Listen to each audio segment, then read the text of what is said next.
انسان کی پہچان علم سے نہیں بلکہ ادب سے ہوتی ہے، کیونکہ علم تو ابلیس کے پاس بھی تھا مگر ادب سے محروم تھا۔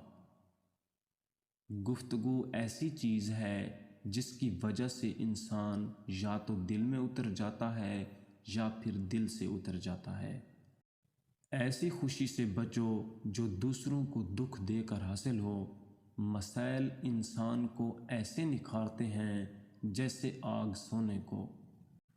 محنت اتنی خاموشی سے کرو کہ تمہاری کامیابی شور مچا دے۔ انسان وہ ہے جس کی ذات دوسروں کو فائدہ پہنچائے، ورنہ پتھر ہے۔ جو شخص کوشش اور عمل میں کوتاہی کرتا ہے، پیچھے رہنا اس کا مقدر ہے۔